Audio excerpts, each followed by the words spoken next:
Direction Londres à présent avec une conséquence inattendue de la crise des migrants.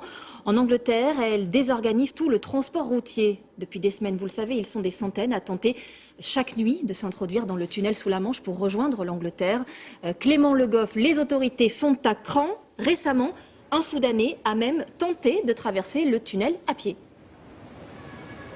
Oui, Marie-Sophie, imaginez, il a parcouru près de 50 km à pied dans l'obscurité au milieu de trains qui circulent jusqu'à 160 km/h. Un Soudanais de 40 ans a déjoué tous les systèmes de sécurité avant d'être interpellé la semaine dernière à la sortie du tunnel sous la Manche, côté anglais. Alors bien sûr, cela dit, toute la détresse, toute la détermination de ces migrants prêts à tout pour rallier l'Angleterre. Mais pour les Britanniques, ces tentatives d'intrusion ont aussi des conséquences bien concrètes sur leur économie. Je vous propose de regarder ce reportage réalisé avec Benjamin Farès. C'est un trajet qu'il fait plusieurs fois par mois. Au volant de son camion, Aurel Pal quitte l'Angleterre direction la France. Mais en ce moment, son voyage commence souvent comme ça. Je suis vraiment fatigué, vraiment fatigué. On avance un demi-kilomètre, puis on s'arrête. On repart, puis on s'arrête encore. J'espère pouvoir traverser le tunnel jusqu'à Calais, mais j'en suis pas sûr.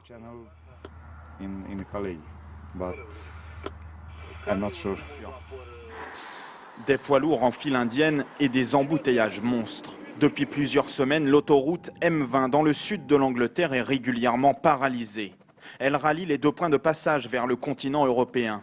Folkestone et l'entrée du tunnel sous la Manche d'un côté, Douvres et son terminal de ferry de l'autre. Deux points de passage au ralenti, notamment en raison des tentatives d'intrusion de migrants. Sur les aires d'autoroute, les chauffeurs routiers s'agacent. La dernière fois, je devais rentrer en Allemagne.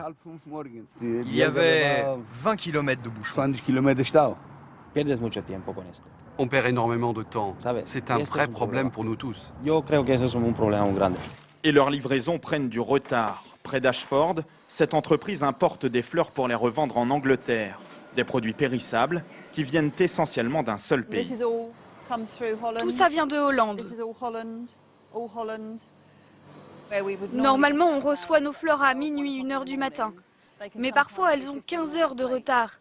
Ça a donc un impact sur nos livraisons pour nos clients. C'est une période très compliquée et on ne peut rien y faire. Conséquence, les coûts de transport de l'entreprise ont doublé ces derniers mois. Et selon les transporteurs anglais, le manque à gagner de ces retards équivaut à plus de 300 millions d'euros par jour pour l'économie britannique.